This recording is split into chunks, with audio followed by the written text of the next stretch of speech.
Talk to me. The Republican Party's point man on immigration. The go-to guy. Yeah, the key person on this issue, Marco Rubio. First of all,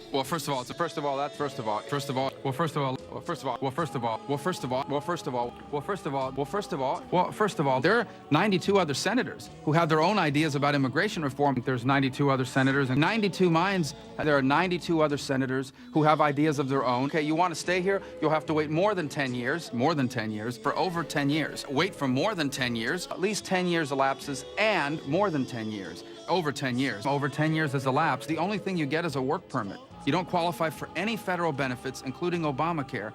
They will not qualify for any federal benefits of any kind, including Obamacare. They don't qualify for any federal benefits. You won't qualify for any federal benefits. No federal benefits, no food stamps, no welfare, no Obamacare. You do not qualify for any federal benefits, not to qualify for any federal benefits of any kind, and you don't qualify for any federal benefits. What we have in place today is de facto amnesty. De facto amnesty. De facto amnesty. It's de facto amnesty. And quite frankly, those decisions that led to that happening were made when I was in 9th grade. Quite frankly, the decisions that led to that problem were made when I was in 9th grade. E-Verify is part of this bill. Universal E-Verify system, which means you won't be able to find a job in the United States if you can't pass that check.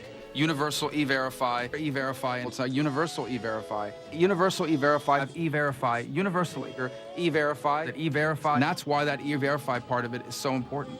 We are going to get the toughest enforcement measures in the history of this country. The toughest enforcement measures in the history of the United States. Enforcement mechanisms unlike anything we've ever had in the history of this country, potentially in the world, unlike anything this country's ever seen. I'm very optimistic. I'm very optimistic about it. That's the first thing. The second thing is I'm troubled that this whole debate is about guns. It should be about violence. Everyone's focused on what people are using to commit the violence. I don't think there's nearly enough focus on the violence. Violence is the problem.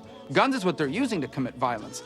But violence is the central problem. We have a violence problem in America. This debate needs to be about violence, not just about guns. Guns are what people are using, but violence is their problem. And no one is having a debate about the violence problem. And I think this is a missed opportunity. We have a violence problem in the United States, and we are missing a golden opportunity to have an open, honest, and serious conversation. This issue cannot just be about guns. It has to be holistically about violence. Che Guevara was a racist.